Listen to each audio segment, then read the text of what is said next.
Hey everyone, welcome back to another episode of Tech with Sach. My name is Sachin and I'm a Google Developer Expert. As part of the Talk with the Expert series, where we focus on learning directly from the industry experts, leaders, and Googlers, today we have a very special guest from Google. She's a developer advocate for the Google Assistant. She loves to connect with developers and communities and explore voice user interfaces to add another dimension to how users interact with technology. She's also part of the leadership team for Women in Voice. And finally, she also hosts the Assistant on Air YouTube series. She's none other than Jessica Dene Earley-Cha. So without further ado, let's get started.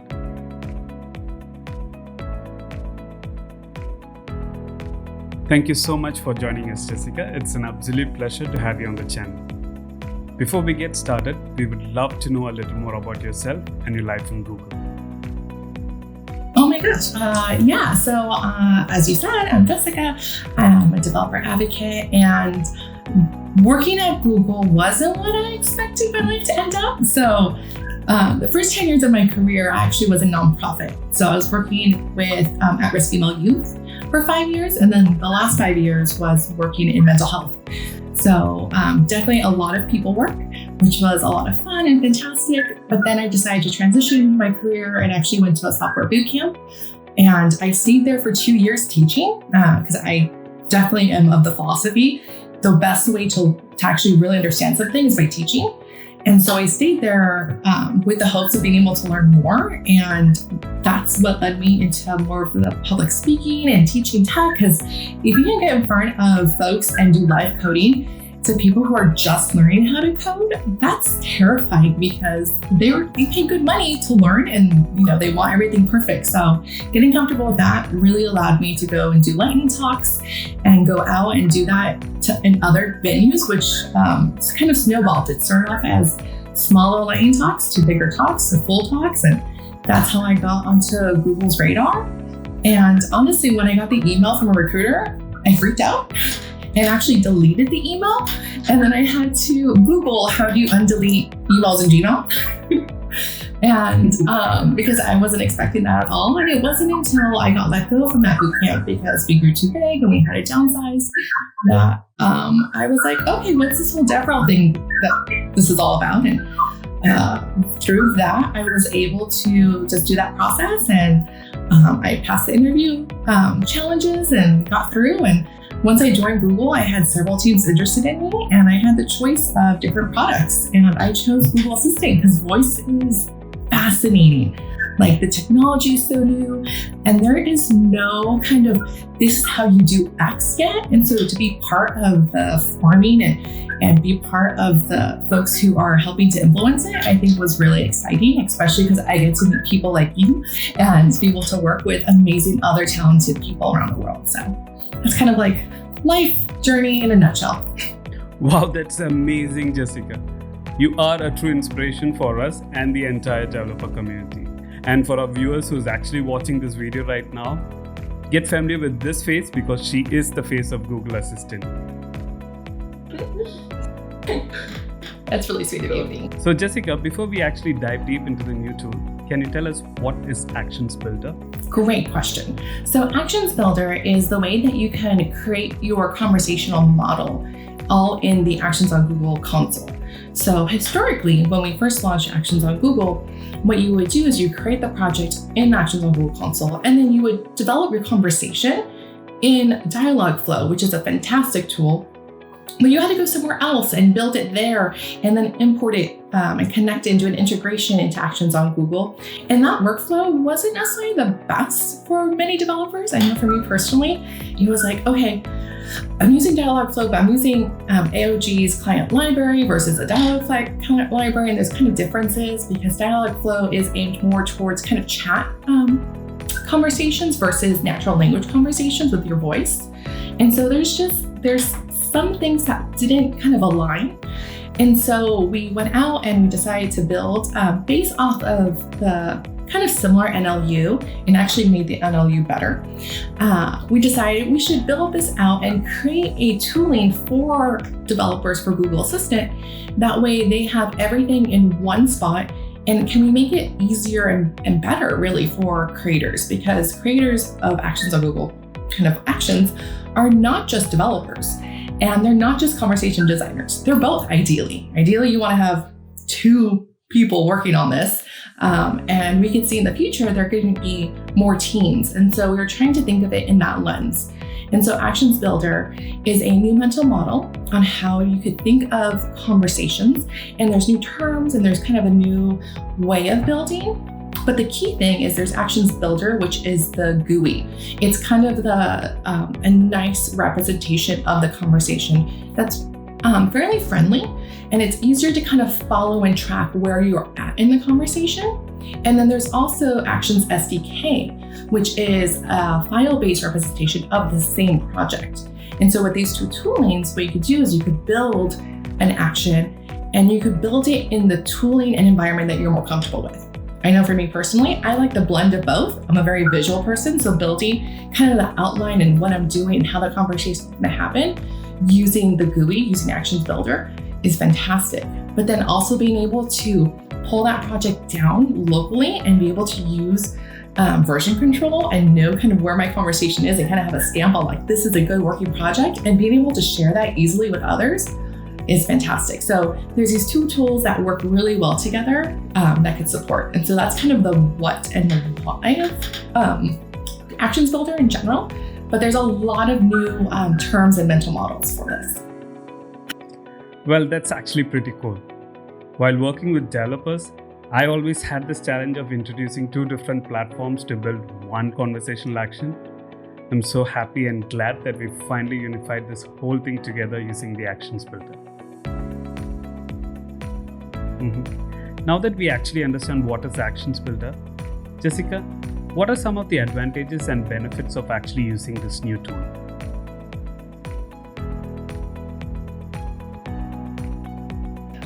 So everything living in one console, that's always great, especially when you're new and you're learning how to build for the first time. It makes just the mental overload a lot less and makes it easier. So there's that. There's also an improved NLU that we'd be able to roll out with this. And so the natural language understanding is even better now with this new tooling. And also latency is less. And so users and developers are able to see that the time between the user's input and your action be able to generate a response and send it back has actually lessened because we've improved that processing as well. And then of course, because it is all integrated, it should be faster to be able to develop and prototype and build, because now you actually have a visual representation of your conversation. And so I know even for me, when I am kind of testing out theories of like, ooh, if I want to build it this way, it's easier to kind of just pull up and create something and see a flow and to see if that works. Versus what we were using before, Dialogflow. It's not horrible. I find it easier to prototype and know where the user is within the conversation versus trying to figure out with context, wait, if they're here and does that mean this, and kind of doing these other things to figure out where the user is within the conversation. So those are just three kind of big things that I've noticed. And then, the best one, of course, again, is just the fact that the SDK could pull the project down. Like that, I think is fantastic, because it's been so much easier for us internally to be able to write samples and be able to share them, because now instead of having to get this zip file and then upload that and this agent thing, you're not really sure what's inside and how that is, and you can't do much version controlling over it. Now it's all in a file-based structure, so it's a lot easier, and you can actually see, okay, if I make this change, I added this grammar, added this training phrase, and be able to see that a lot clearer too. Those are some amazing features. And I'm pretty sure that the low latency as well as the ability for the developers to actually pull down a project, as you mentioned, are definitely some of the most useful features while actually building conversational actions. So Jessica, for developers and designers who have already built conversational actions using Dialogflow and the actions on Google, how easy it is to migrate their existing projects and then later build more conversational experiences on top of it using their new Actions Builder. Yeah, so just to make sure I'm understanding the question, we're talking about after you are making the conversation model or as you're making it. So this is the back and forth, the conversation model itself. You can make webhook calls so you could dynamically create responses. You could also do other things like make basic cards. You can add a canvas, other elements like that. So that webhook and adding that URL is actually fairly easy. It's just any web service that you're supporting. I know in our codelabs, we recommend using Firebase. As long as you could deploy that, you just grab that URL and add it either through the builder in the webhook link, and you just incorporate that there, or you can use G-Actions and just add that to your project settings as well. So there's kind of two ways to do it, but it's literally just copy paste that URL and add it into there. And we've also updated our client library. So there's a couple of little changes when it comes to the way that you're building that web service, but ultimately they're just handlers. And so it's still fairly similar to what it was before. It's just there's some terms that we've changed. Instead of com.ask, we have com.add because you're adding a prompt to the conversation. So there's a couple little tweaks just to make it easier to develop. So Jessica, for developers and designers who have already built conversational actions using Dialogflow and the actions on Google Console, how easy it is to migrate their existing projects and then later build more conversational experiences on top of it using the new actions builder. Oh, like to migrate your Dialogflow agent to Actions Builder? Yeah. Yes. So you can definitely do that. There's not a huge push and reason to do that immediately right now. If you have an action that's working with Dialogflow and you don't want to necessarily convert it, that's A-okay. I know some actions are pretty large, but we do have a migration tool that will help with converting your Dialogflow agent into the structure of Actions Builder. Of course, your webhook will need to be updated because we don't have access to that. But we do have a first layer when it comes to converting that over. And then after that, you'll most likely need to make some tweaks and changes because every action is unique, just like every conversation. So there are some elements that you'll need to update. But I definitely highly recommend if you are looking into Actions Builder for the first time, I recommend starting with a fresh tool. That way you can see it from the lens of what the tooling is structured versus trying to force Dialogflow concepts into this new tooling, because they're fundamentally kind of different. There's a detethering of this idea from Dialogflow of intents, having responses tethered to them. In this new tooling, intents are tethered to this idea of a scene, and your scene is what constructs a response. And so there's slight differences. So I definitely highly recommend check out our codelabs, do that first. And then I believe with the tooling, you can actually migrate your project either in a new project or in that existing project. And I'm more of a kind of worst case scenario person where I know that when I first saw that tooling, I was like, oh, new project, don't mess with what I have now. And so you definitely have that option too. So I definitely highly recommend if you use that migration tool, do it in a new project, make sure that works, and then you could update your projection level action. That way you could have that branched off. Okay, so basically what it means is like if you have some existing projects, leave it alone if you're happy with it. But if you want to build something from scratch or you want to use the existing conversational actions that you have already built as a base, you can definitely actually go ahead and try the new migration process. Oh, yes. That was a great synthesize of like what I said. You are fantastic at being a host. Thanks, Jessica. Thanks a lot. Yeah. So the next question is that an example action that's already published using the Actions Builder so that as developers, we can actually go ahead and experience directly using the Google Assistant and talk to that specific action? Oh, yes. We have several partners have launched their actions. I know internally, as we're building, we've launched a couple of actions.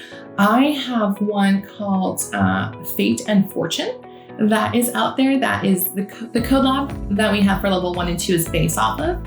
So you could definitely try those out. I believe in our blog where we announce the tool, it has a list of different agencies and their actions. So you could definitely check those out. And for the next part, Jessica, it would be really awesome if we could have a simple walkthrough of actually showing what the Actions Builder is all about. Oh my gosh, totally. So I have an action that I started building. It's not done yet. And so we could definitely walk through that and be able to see how this idea of scenes is, how that organizes your conversation, as well as how it transitions from scene to scene. And actually, before we even jump really in, scenes are this idea of like a conversational logical chunk.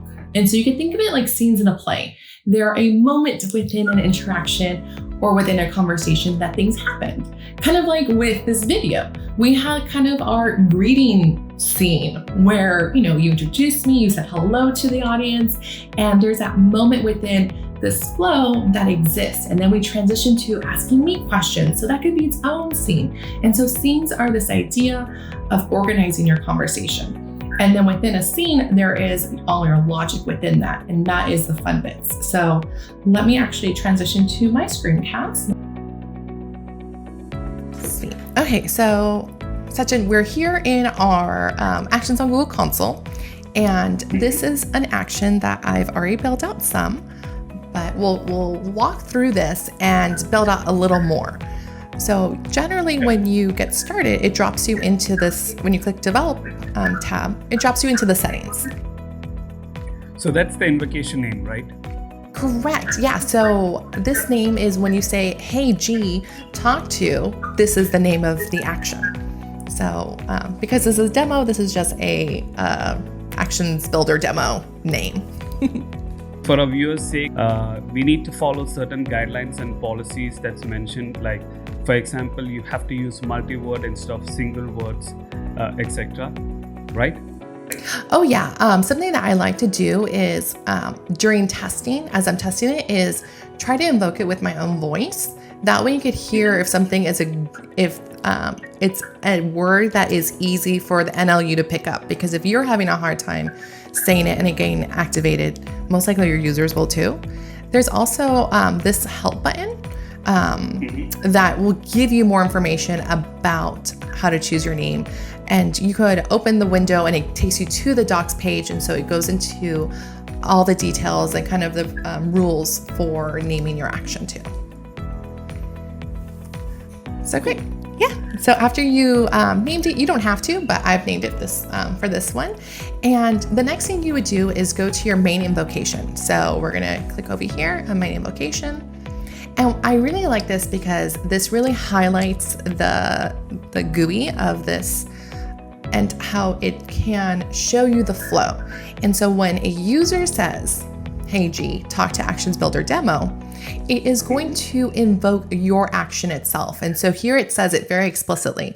When someone says this will happen and your action gets invoked. And what happens with this one is you can either call a webhook, which will call your web service, and you could dynamically create different responses and you can add different elements, or you could just send a prompt here. So you have two options. You can also do both if you wanted to.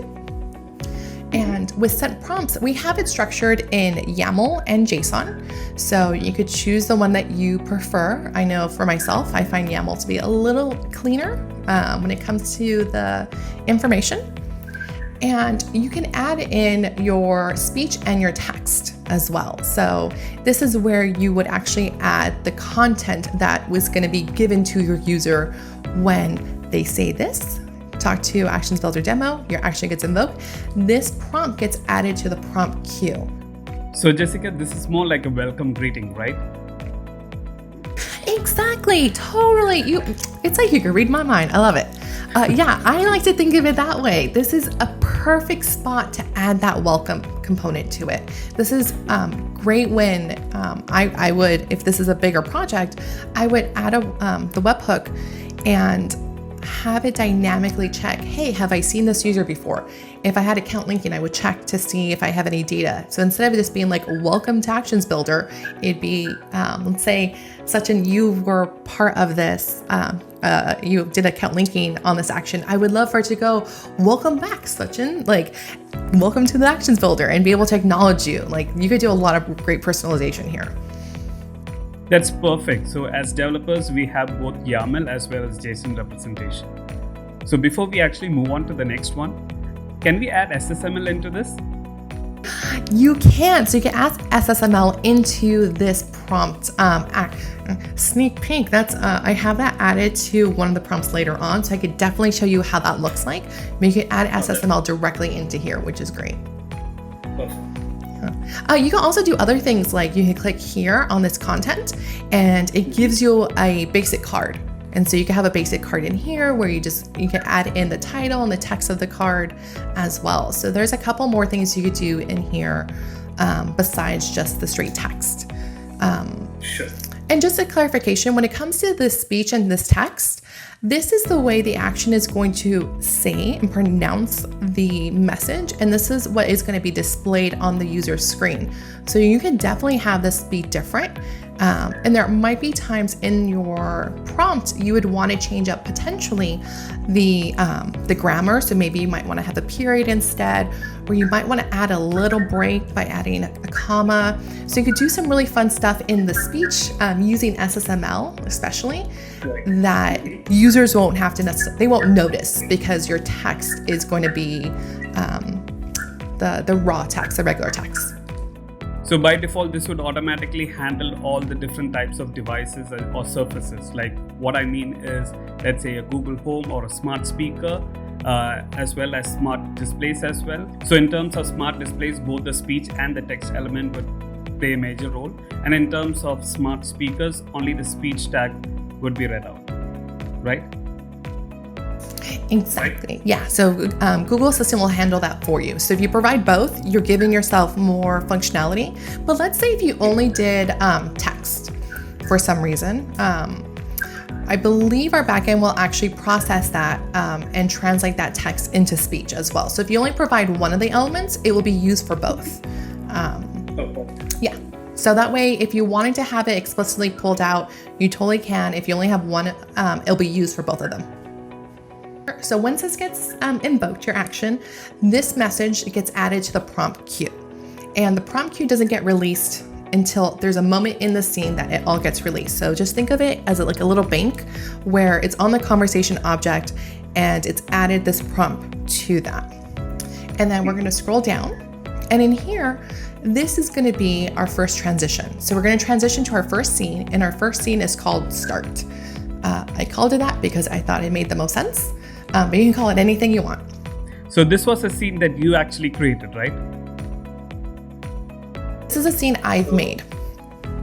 So we can either create the scene by using this drop-down, or we can choose the left navigation menu and create a scene from Exactly. there, right? And we'll actually make a new scene together too. So we'll be able to definitely see that. That's awesome. Cool. Yeah. So there's two ways we can we actually see that start scene. We can click here on the GUI, or we can click on the left-hand side where it says scenes. We click on that drop-down and you can see start in here. Me personally, I love going through this. This was a feature that I love. So I'm gonna click on that. And that takes us into our start scene. And so just to know, up here, we have tabs now. And so we could still go back to the main invocation, like that's still technically open as a file. But now we're in this new start scene.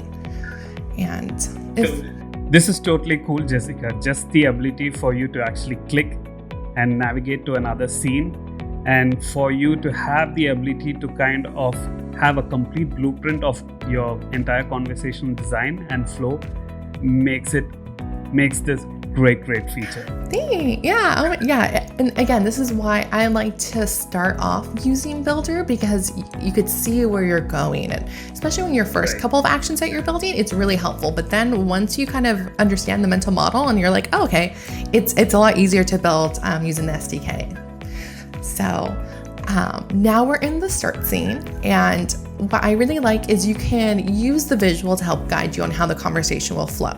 And so literally, we're going to go into the start scene, and there's this on enter stage. And this means that this stage will get triggered or will happen every time you enter the scene. So we're going to click on this because it says send prompts.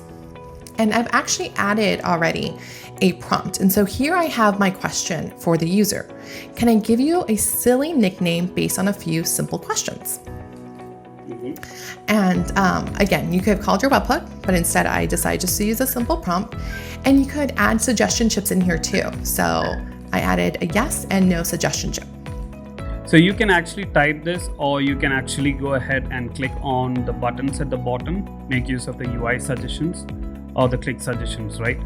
So this also gets added to the prompt queue. And so right now, the first time a user goes through this, we have from the main invocation, we have that prompt. And now this prompt is being added. And so now we have these two prompts together in the prompt queue. And so I'm going to minimize this window. And then the next thing that gets evaluated in the scene is conditions. I don't have any conditions here. And we'll talk a little bit about conditions in a moment, as well as slot filling. I don't have slot filling. And so that stage is null. Then after that, after the slot filling stage, there is a stage of prompts where the prompts get delivered from the prompt queue to the user itself. So at this point in time, the user will receive those two prompts of welcome and do you want a silly nickname with the suggestion chips of yes or no. Basically at this point, the prompt that we added in the main invocation and the prompt that we've kind of added in this specific scene kind of goes into like a prompt queue, right? So if we actually test this action at this specific point, both the prompts would be kind of combined together as a response, correct? Correct. So we could definitely actually see how that is done by going and testing this out in the simulator. And then we could finish up with this scene. So let's jump in there just so that it's a little easier to kind of connect those two dots, because I know it's different than what was done before. So this is we just went to test, and this is the action simulator. And in the action simulator, there's kind of two sides of the window. On the left-hand side, this is where you're going to be interacting with the action that you're testing out, so the one that you're building. And then on the right will be the logs of the conversation. And on the top right, there are some settings that you could change up as well. So we'll start off by invoking this action we could do a couple ways. We can click enter.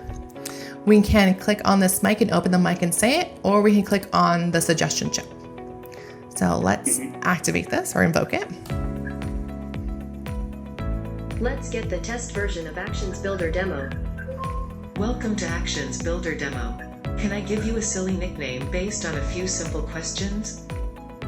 So from the user's point of view, this is one kind of prompt from the action, but we build this up using scenes, and so we're grabbing different components. And that's why when it comes to this mental model, your scene is what is controlling that logic, and it's constructing the response for the user.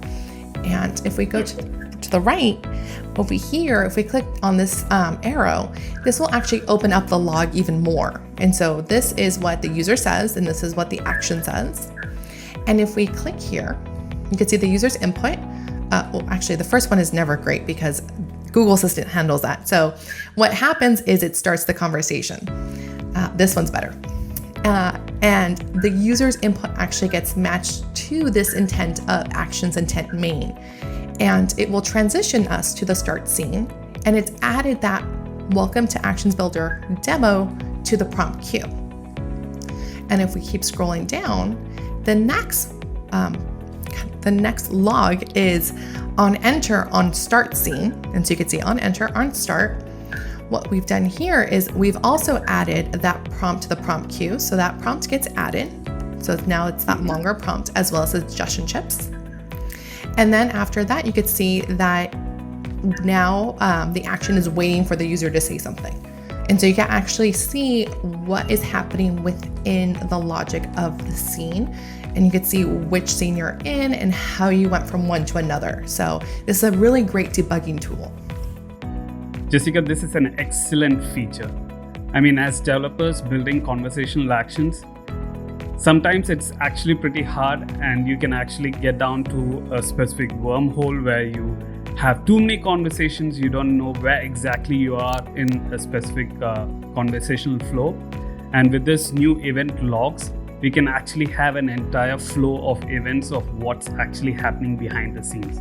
I mean, this by far is one of the most useful features that I've seen in this tool, and this will also be one of my favorites. There's a lot of really great features that have been added that just make it really sweet to be like, I can see what's going on. I'm not having to put like a console.log and like looking into my all my logs for my web service to see like, where are we? What's going on? It's all in here. So, okay. So now that I hope that makes it a little easier to, when it comes to constructing the prompt, all those prompts get added to the prompt queue, and it's not until we hit a certain spot where we deliver that to the user within the scene. So let's go back because now we need to process the user's info. So if they say yes or no, we need to process that. Right. So let's go to develop. And let's go back to start. And so we're going to scroll down. So we left off here. And so now what happens is a user says XYZ. They say a thing. Ideally, they say yes or no, right? Mm-hmm. And when yes is matched, so when the yes intent is matched, which is a custom intent that I made, it is going to do something. It's going to transition to the silly questions scene. And when no is matched, it's going to end the conversation. So let's just explore no, because that's the shorter route. So let me click on this, and the window will pop up on the right. And so you can see here, you can actually select the intent that you want to use. You could actually make intents in here as well. You can make intents in here as well. But we're going to leave this as no.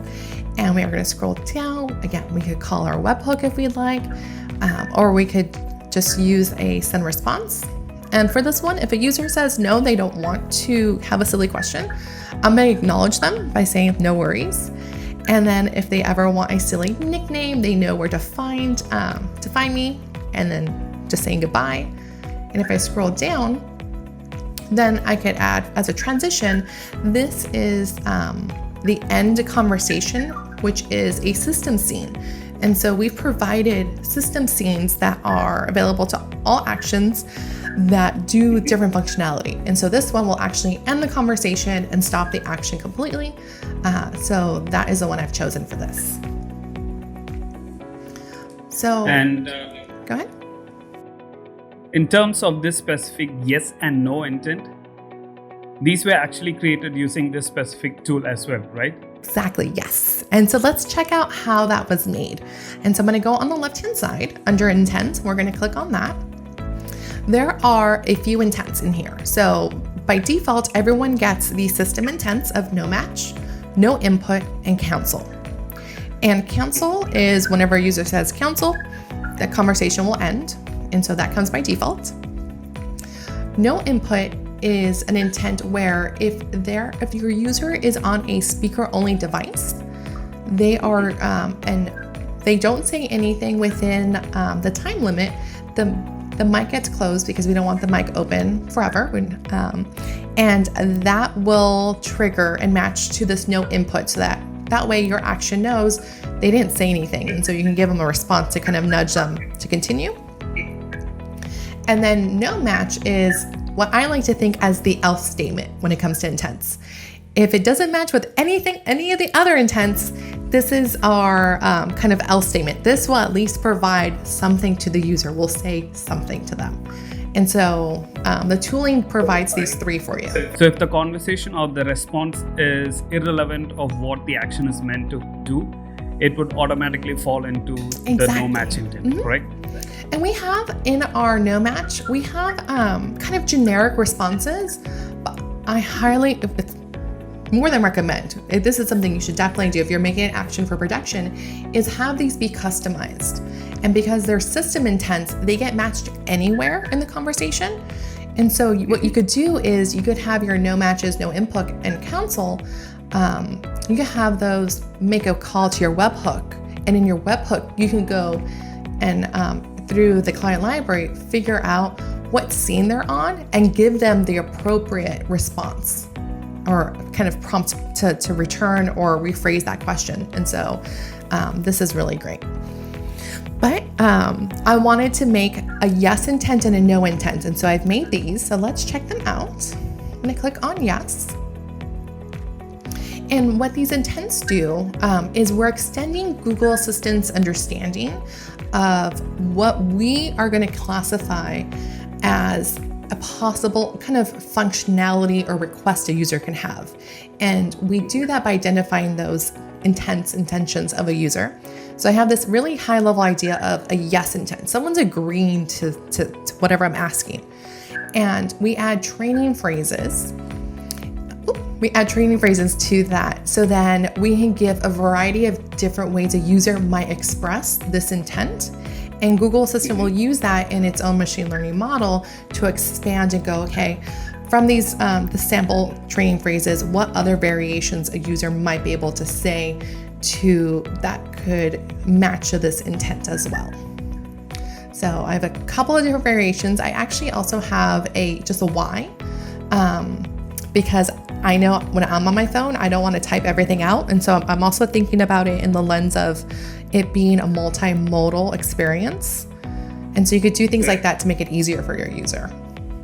So if the user is actually interacting with your action by actually typing in rather than speaking, your intent would still be able to identify that, right? Exactly. And of course, there are lots of these little help sections here because there are variations of how intents are used. And that way, if you're like, oh, I'm not exactly sure, feel free to click on these and it should provide more information. And of course, link back to our docs, which are very, very well written and really encompass the concepts. Yeah, so this is just my yes intent. It's fairly kind of simple in that sense of just variations of yes. And if we go to the no intent, let's see, same thing. We have just variations of the way people might say no. And again, this is a demo, so like this one only has 6. Even though we recommend to have 10 phrases, it's always best to see kind of what your action entails and what things happen. So testing is always key when it comes to the number of intents or training phrases. And just a note, when it comes to training phrases, something I've seen in the wild is sometimes people will add a lot of training phrases that are not different than other intense training phrases. And so sometimes you might have this overlapping kind of intent going on. And so you want your training phrases to be kind of specific to this particular intent, because you don't want to cast that net too wide and capture everything a user might say that might mean something different. And because these are kind of generic yes and no intents, I'm keeping it fairly generic. I'm actually not writing, yes, I want to have a silly question or silly nickname necessarily, because I want these intents to be reusable later, because they are kind of really fundamental when it comes to the way I'm building this action. So that's why it's the generic no, yeah, I rather not, and yes and no. Cool. Let's go back to the start scene and let's scroll down to where we were. And so we've sent the prompt to the user, and now we're waiting for the user to say yes or no. And so if the user says yes now, we're going to click on this and it's going to open up the window on the right. We can again add a webhook call or send a prompt as well. I've chosen not to for this one. And then I'm transitioning to the silly question scene. So let's go over there. And again, we could do it via just clicking through the UI or going to the nav. Just go through the UI. Fantastic. And so here is the silly question scene. This scene is a little meatier, so let's walk through it as if this is the first time the user is going to enter it. So if the user says yes, this is what happens. It checks the on enter, and there's nothing there, so that gets skipped. It checks conditions, and this condition of scene slot status equals final means If all the slots are filled, then do something. And since all the slots are not filled, because it's our first time coming in, that results to false, so we skip that. And then we go into our slot filling stage.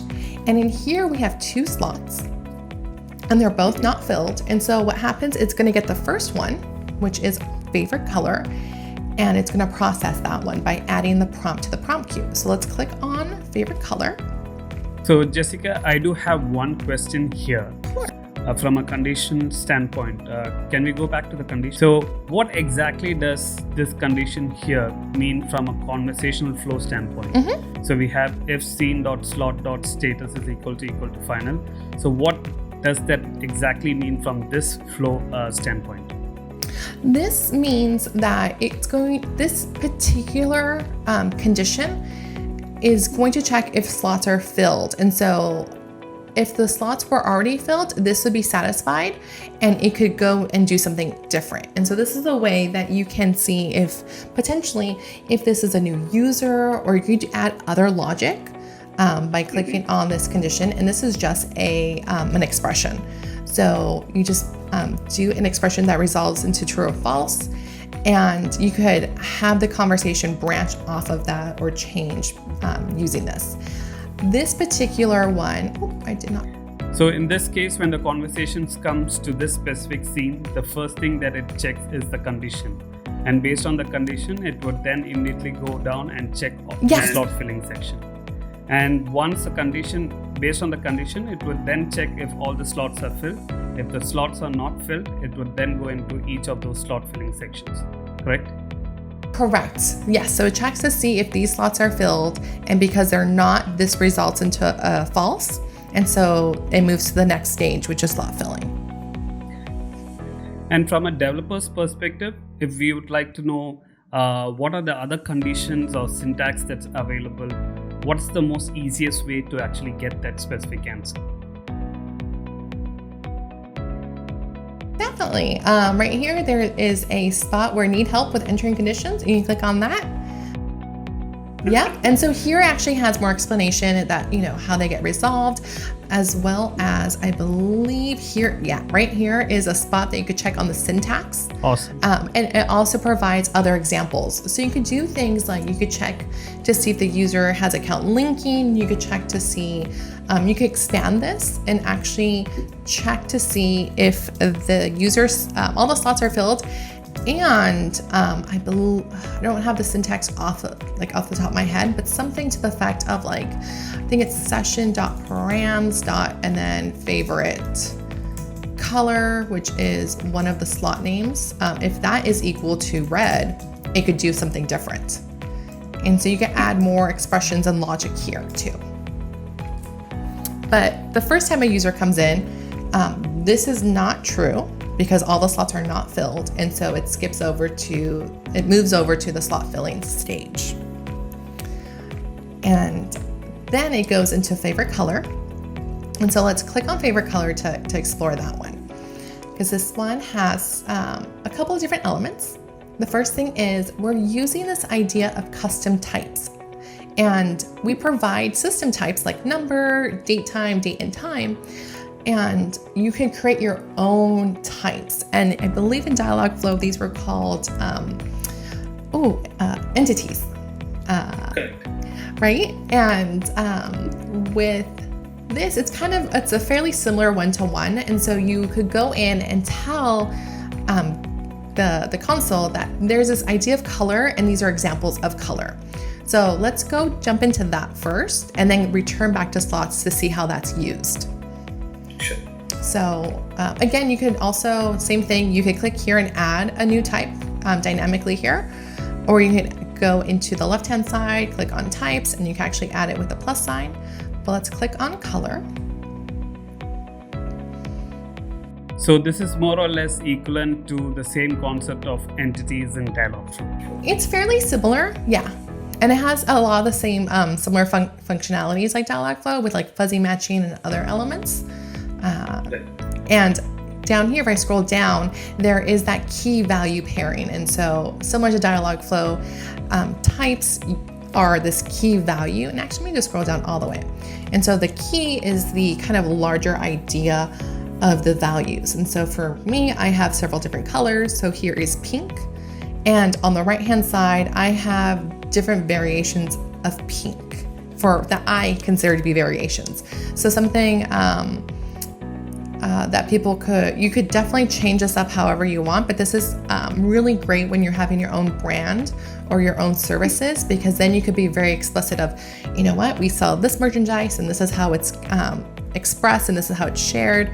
You can also think of this in the lens of, there might be types of like shirt sizes if your feature or your action's all about clothing and other elements.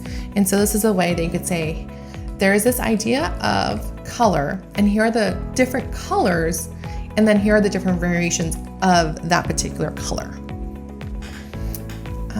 Let's see, I just want to note that I didn't do colors strictly. I was like, I'm going to have this idea of jewel, and I'm going to have diamond and opal in there too. And so this, again, is however you want to build it. And I felt that was a great use, and that really highlights the fact that you can have a lot of customization when it comes to these types and how you want to express them. Sure. Sweet. So now that the action understands that this is idea of color and there's variations of color, let us go back to silly questions. And then let's go down and back to the favorite color, slot filling. And so we're using that type as a way to go, hey scene, for this slot, we want to use the data from types of color and use that as what we want to get from the user. But I want to call it that slot as favorite color because that is what, for this scene, the slot is all about. It's about getting that color, and it's the user's favorite color. And what we're going to do is, it's not by default, but I've clicked on make this slot required. So that means that this slot needs to be filled. So when it checks this, it will know, okay, is the favorite color filled? And if it's not, then this is false. So we've added that. And if we scroll down, I've added my prompt. What is your favorite color? And here I just want to go into the reasoning why I've chosen to add favorite color, the prompt here versus on enter. Because on start, we had a message on enter. And this, you don't necessarily want to do that here because with slot filling, there are, you can have multiple slots. So in this example, we have favorite color and favorite animal. So if for some reason we already got the user's favorite animal somewhere else, we don't necessarily want to, or their favorite color somewhere else, we don't necessarily want to ask that again. And so by having it here in with the slot, you're kind of tethering that prompt belongs to this slot itself. So it's a really nice kind of neat, tidy way to keep things together. So let's see, after that, another thing that's really nice about the way that slots are being used is here, if we scroll down, you could see that there are prompts for that slot in particular. And so if a user has a slot not filled and we give them this prompt and they don't say a color that matches, we can actually go in and overwrite the prompts and add in our own prompts. For the first time the user, there's a no match for that particular slot. The second time there's a no match, and the final time that there's a no match. So you can have a lot more customization based off of this versus having to try to figure that out within your back end, which just, again, makes it a lot easier to design your conversations.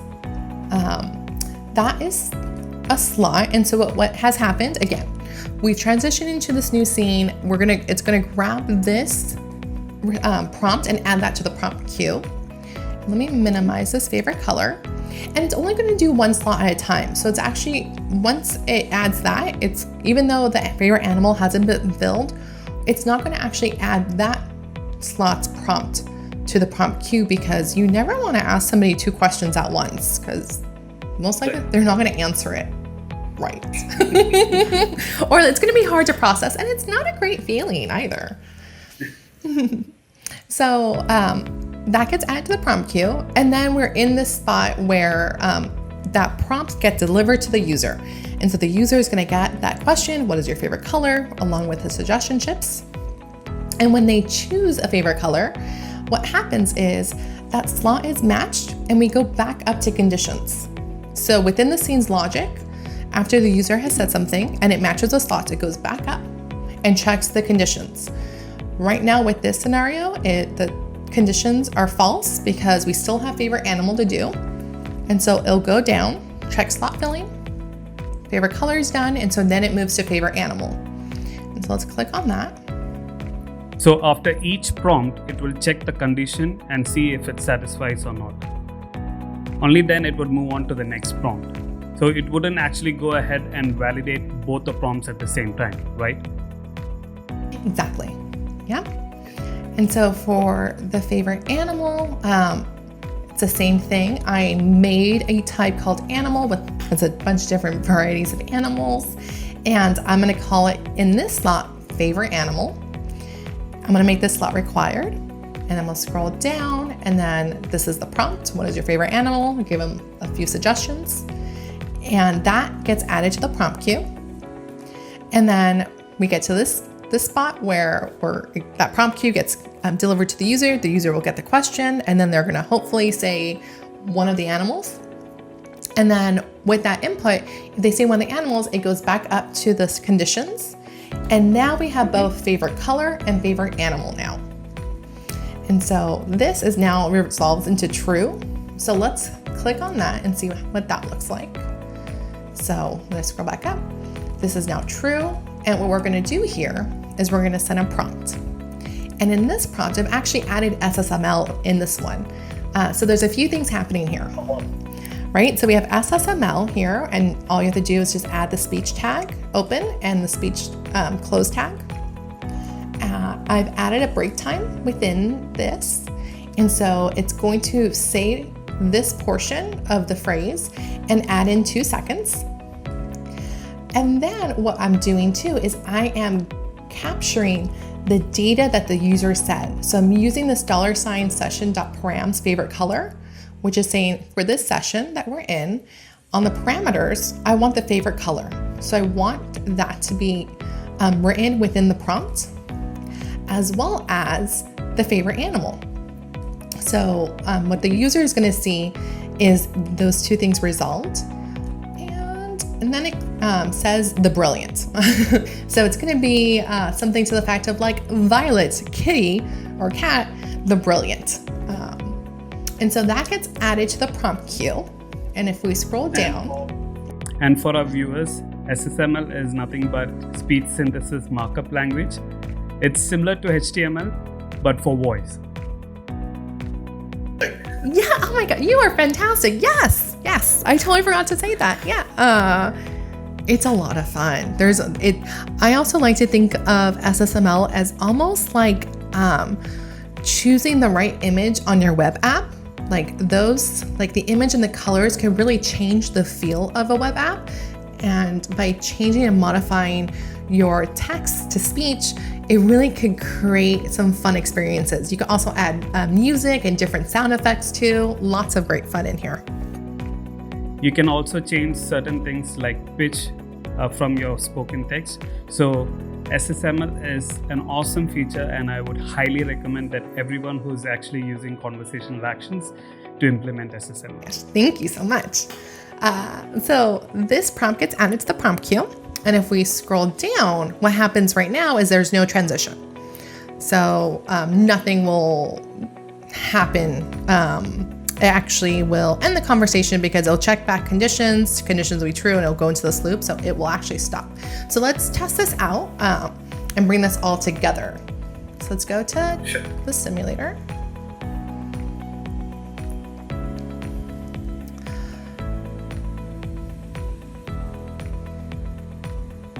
And I'll most likely, let me reset this action. Okay, so I'm going to click on Talk to Actions Builder Demo.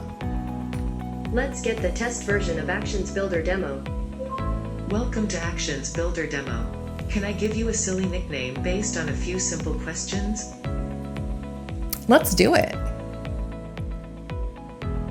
What is your favorite color? So we can also click on these suggestion chips up here. So I'm going to do red. What is your favorite animal? You can also click on the suggestion chips on the screen itself of the Smarts display. So I'm going to click on dog. Great. Give me a sec to think of your perfect nickname. I got it. I'll call you Red Puppy the Brilliant. So it is a little silly, but I don't know if you noticed that there was a pause here. There was a break. There was kind of a gap in the speech that it received from the SSML, which is great. If we wanted to, we could also go into, let's see, after the user says, let's do it, which from the start scene, it matched to our yes intent. It transitioned to our silly questions scene. And if we go down on enter, nothing happens on our silly question scene. The conditions get evaluated and the conditions are false because the slots are not filled. Then what it does, it goes to the slot filling and it goes for favorite color and it grabs the prompt for the favorite color slot as well as the suggestion chips, adds that to the prompt queue. And then that gets delivered to the user. So the user received that question. And if we keep scrolling down, if the user says red, let's open up that log. And the user says red, that slot is matched. And the key is the favorite color. And this is what the user said. There is these two options. So original is what the user says. And resolved is the key from that type. And so if I had said purple, this would be purple and the resolved would be violet because that's how I have my type structured. So you can actually use either data points when constructing your prompt or using it in your backend as well. And if we scroll down, so favorite color gets matched and then it checks to see, it validates it, validates the that slot. Then it goes back to checking the condition. And of course, the condition right now is still false. Then it checks to see for the next slot. And the next slot is favorite animal. That prompt gets added to the prompt queue. And then that prompt queue gets delivered to the user and then the user could respond. And that is when we responded with dog. And if we open up this one, user responds with dog and the slot is matched. So favorite animal gets resolved. Oh, and this is where I was mentioning, I said dog and the key in my types is puppy. And so you could see both data types or both what the user actually says and when it gets resolved to. And then it validates that data. And then it goes to conditions, and now conditions are true. So the condition of the slots being all filled, that is true, and that is when the prompt of great, give me a sec, to give you your nickname, gets added to the prompt queue and then delivered to the user. So that is a lot that's happening, but you can actually see it through these logs, which again, I think makes it so much easier to figure out where you're at within the conversation. We can expand and actually finish up this action fairly quickly. Conversations should always end when it comes, not conversations, a prompt. So when your action talks to your user, at the end of all the prompts, there should be a question, there should be a call of action. So as you can see here in our logs, we have asking the question if they want a nickname, the question of their color, and their favorite animal. If we leave the action like this, it leaves what is called an open mic because the user doesn't know that they should respond and what to do next. And so what I want us to build out is this idea of a game loop. So I want to be able to have this new scene where all it's going to do is go, do you want to do this again? Do you want a different nickname? And if they say yes, it takes them back to the silly question scene. And if they say no, it ends the conversation. So we could see how that could get built. Does that sound like a good plan? Yeah. Definitely. Great. So let's go to develop. And again, you could do this in a couple of ways to get this built out, but let me show you both. So let's go to silly questions to that scene, because when this condition is satisfied, we want to transition from here. And so we could do that by scrolling down to transitions, and we could add this new scene called again. We could create that here. So we're going to click add. And what happens is it adds that transition to this condition. So I'm going to hit save. And I also added it here on the left-hand side so you could see the again scene. You can also have clicked here and done it here and hit enter as well. So there's two ways to do it. And let us jump into the again scene. And this scene is all about asking that question, do you want another silly, do you want a different silly nickname? I think that's what I'm gonna go with. So that is gonna be a yes or no response. And so most likely I'm gonna wanna do something on enter and add the yes or no intents as a possible option for the user. So we'll click on the on enter, we'll click on send prompts. And yeah, I think, yeah. So let's do something to the effect of, do you want a different silly nickname? And we're gonna scroll down so I can add my suggestion chips here. And so I'm gonna add in yes, and then no. And I click yes, so it's gonna add this prompt. So now we have an on enter prompt of, do you want a different silly nickname? And now let's add the yes and no intents. So I'm gonna click on this plus sign, and then I'm gonna select the no intent, and I am gonna add a prompt. And this prompt will be something to the effect of like, great, I am happy that you love your nickname. Chat with you next time. Bye. Great. So I am making an assumption that they love their nickname. That's why they said no. I'm going to err on that side because I think that goes into the persona of this action of being a little silly and a little optimistic. And so we're going to do a scroll down and then transition to the end conversation and hit save. Okay, let me make this window smaller. And now let's add in if the user says yes. So click on the intents, we'll select yes, and we're gonna transition that to the silly question scene. And I kind of wanna add an acknowledgement to the user as they're going into it. So I'm gonna add a prompt in here going something like, great, let's do it again. Yeah, so let me just add that. Oh yeah, it's already added, so let me hit yes. And I'll just go through the tests. Let's test this out just to make sure it works. So if we go to tests, I'm going to click on the prompts fairly quickly just to get through the dialogue. Reset this test.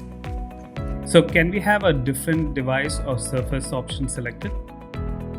So let's change this to phone and let's invoke the action.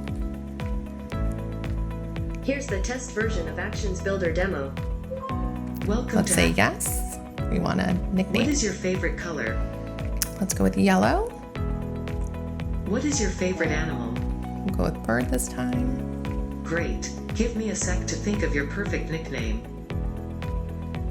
I got it. I'll call you Yellow Birdie the Brilliant. Do you want a different silly nickname? Fantastic. So if we say no, the conversation will end. But let's say yes, just to see how that looks. Great, let's do it again. What is your favorite color? Nice. And so it'll go through that scene cycle, and it's added that prompt. And so it's actually a really nice user experience. Great. So I hope this was helpful to be able to show kind of how to build an action and the really great optimizations with this new tool. Thank you so much, Jessica. It's been an absolute fun and honor to actually have you on the channel. I had so much fun doing this, and even more with a lot of valuable pointers within this video. And I'm finally happy to actually see the Actions Builder in its true form with all its bells and whistles, especially with a lot of amazing features. So I'm truly excited for that. Thank you so much for actually coming on the channel, and I'm sure that our viewers will find this video really useful. So Jessica, finally for our viewers, what would be the best next steps that they can take to learn more about the Actions Builder and building beautiful conversational actions? Yeah, oh my gosh. So we covered a lot of concepts within this video. So I think this video is so valuable. But we have codelabs that will walk you through building an action with a lot more detail of what is happening in regards to the scene and how things could be structured. Of course, we have our docs as well. And we have a couple of videos that go over the concepts of how intents are handled with this new tooling, what action projects really are and the different components of it, as well as a behind the action series that we do something really similar to this. It's not as fun because it's just me all by myself talking, because this has been so much fun being able to chat with you. So I would say those are kind of the first steps to do. And honestly, a lot of it is playing around and checking out and building. And of course, we do have some really great communities. So we do have our Google Developer Experts for Google Assistant, which Sachin is one of them. And they're a great group of people. So I definitely recommend following them on social media, see what they're doing, continue watching this video series because this is great. As well as we have communities on Reddit for AOG developers, for Actions on Google developers. And we also have a Twitter account that we post any launches or any news as well. Thank you so much, Jessica. I mean, this was a lot of information that we went through today, and today's session was wonderful. I hope to see you a lot more on this channel, and looking forward to work with you again on the future videos. And I hope this video was useful for a lot of us. Oh my God. Well, thank you so much for inviting me. Like this has been, this has been the highlight of my week. I was really looking forward to this. So thank you so much.